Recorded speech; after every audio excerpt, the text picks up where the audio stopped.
Good morning, welcome back to Marathi Nritya channel. अभी हम लोग यहाँ से स्टार्ट करने वाले भीमा शंकर अभयारण्य से नीचे उतरने के लिए नेरल तक। चलो, जय श्री राम, हर हर महादेव। हर हर महादेव। चला मग भीमाशंकर अभयारण्याची उतरण्याची जर्नी आता आम्ही स्टार्ट करणार आहोत लवकरच. चल अमित. भीमाशंकर अभयारण्यामध्ये खाली उतरताना एंट्री केल्यानंतर तिथे वरच्या साईडला एक रूट जातो. त्या रूटवरती तुम्ही काही पॉईंट्स तिकडे व्हिजिट करू शकता, पण तिकडे मी आणि अमित गेलो नाही बिकॉज ऑफ खूप फॉगी होता. फॉगी असल्या कारणामुळे आम्ही दोघेजणं गेलो नाही तिकडे.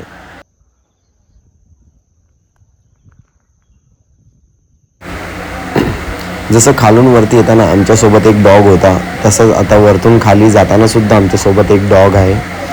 आणि आता माहिती नाही तो कुठपर्यंत येईल, पण लास्ट टायमाला जो डॉग होता तर त्यांनी आम्हाला अर्ध्या रस्त्यापर्यंत सोडलेलं आणि आता हा बघू कुठपर्यंत येतो ते. तसं रूटची तर खूप मजा येणारच आहे. घनदाट जंगल आहे मस्त. आता इकडनं आम्ही सुरुवात करणार आहोत खांडस गावापर्यंत. या रूटवरून खाली जाताना आमच्यासोबत कोणीच नाही आहे, फक्त आमच्यासोबत एक डॉग आहे. आणि आता तो बघू कुठपर्यंत येतो ते. जंगल खूप घनदाट आहे, तुम्ही पाहू शकता आजूबाजूला.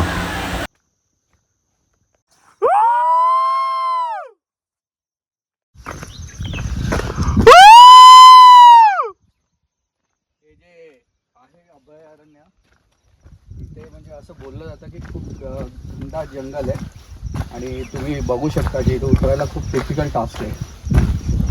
आणि सेकंड थिंग म्हणजे इथे येणं म्हणजे तुम्हाला सावधानी खूप ठेवली जर पाहिजे, कारण हे शेवटी जंगल आहे आणि इकडे सगळे प्रकारचे प्राणी आहेत बोलले जातात. तर मोस्टली अवॉइड करायचं की नाईट ट्रॅव्हलिंग अवॉइड करायची.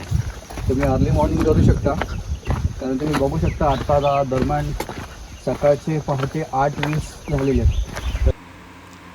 कसं वाटतंय मग आम्ही तुला आता खाली उतरताना? काल वरती येताना पाय दुखत होते, आता खालती उतरताना पाय दुखणार नाही तितके. बघूया आता, खाली बघून चाल बाबा. आम्ही तो कुत्रा बघ कुठे गेलाय.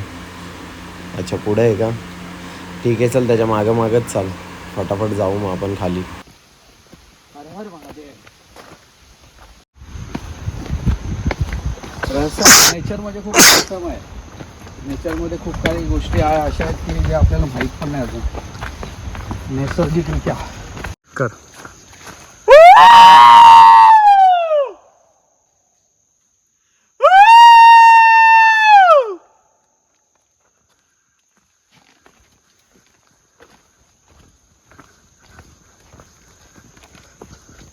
काय बोलू आता.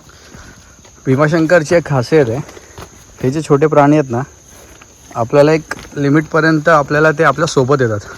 म्हणजे त्यांचा एक एरिया असेल, कल्पना नाही आपल्याला, त्या एरियापर्यंत ते आपल्याला सुखरूप सोडतात, आपल्यासोबत येतात आणि नंतर ते मागे फिरतात. आता काल येत्या वेळेस आमच्यासोबत अजून एक असा कुत्रा होता सेम कलरचा, म्हणजे कुत्री ती फिमेल होता, फिमेल डॉग होती. तिने आम्हाला नाही म्हणता अराऊंड 15 ते 12 किलोमीटर तिने आम्हाला एक डोंगराच्या पायथ्याशी सोडलं आणि ती पुन्हा निघून गेली. आता सेम मंदिरापासून एक डॉगी आम्हाला फॉलो करतो आहे, तो एक लिमिटपर्यंत आम्हाला सोडेल आणि तो पुन्हा मागे निघून जाईल. माहीत नाही काय आहे, बट इकडचं एक खासियत बोलू शकतो, एक स्पेशालिटी बोलू शकतो. तुम्ही बघू शकता. अरे सॉरी, आहे बघा इकडे. आणि हे जंगल एवढं सुंदर आहे ना की इथे भीती तर नाही, एकट्याला वाटेल, पण एवढा चांगला वाईब येतो आहे ना, चल की खूप छान वाईब येतं आहे.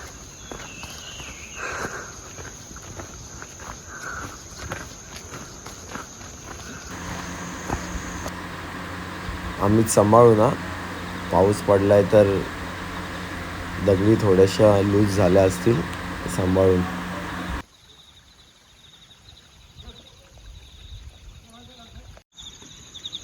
इथे पाय इकडून आहे, असा आहे. हे बघ इथून असा आहे, बा असा आहे, बा हा दाखवते बा असा आहे.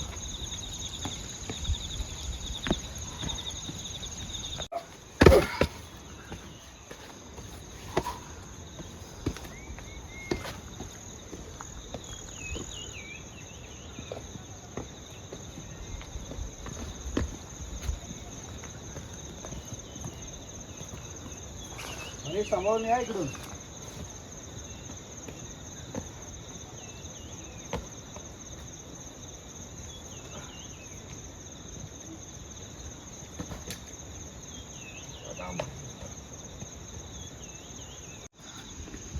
रिक्स नाही पाहिजे आपल्याला. रिक्स बिलकुल नाही. रिक्समध्ये विक्स लावायला जागा नाही. अशी जागा ही.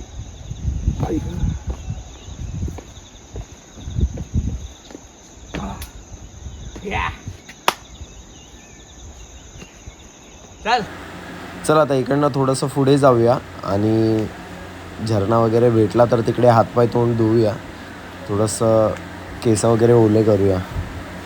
Okay done.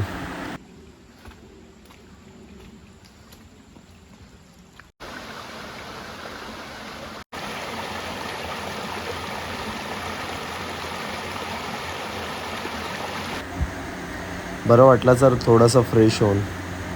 आता थोडीशी तरतरी यायला लागली उतरायला.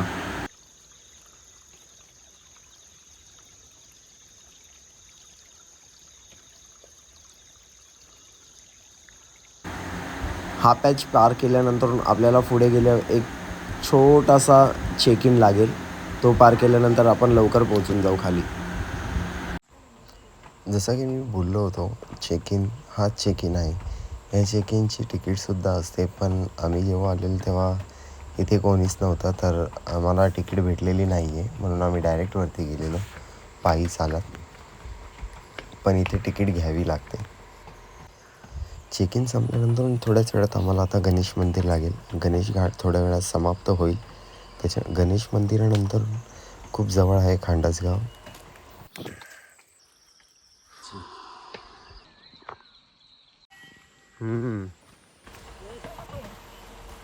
चला गणेश मंदिराजवळ सुद्धा आम्ही पोचलेलो आहोत.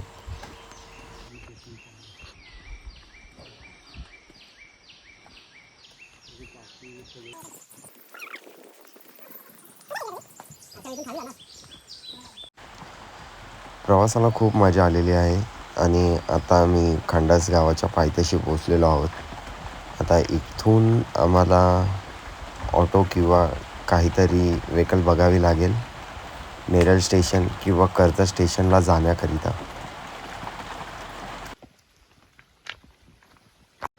Finally we reach at Khandas village. Just अभी अभयारण्य कंप्लीट करके हम लोग अभी नीचे उतर रहे हैं. अभी थोड़ा सुकून सा मिल रहा है. आता मस्त पैकी पुढे जायचं, रिक्षा बघायची आणि डायरेक्ट. जसं की मी बोललो होतो डायरेक्ट नेरळ किंवा कर्जतला जायला, पण आता आम्हाला डायरेक्ट गाडी भेटलेली नाही.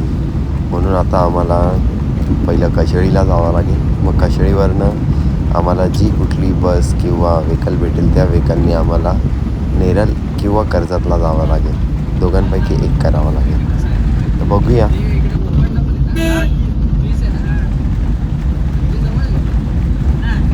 तर कशेळीला पोचल्यानंतर आम्हाला बस भेटलेली आहे कर्जतसाठी आणि 60 रुपीज तिकीट आहे.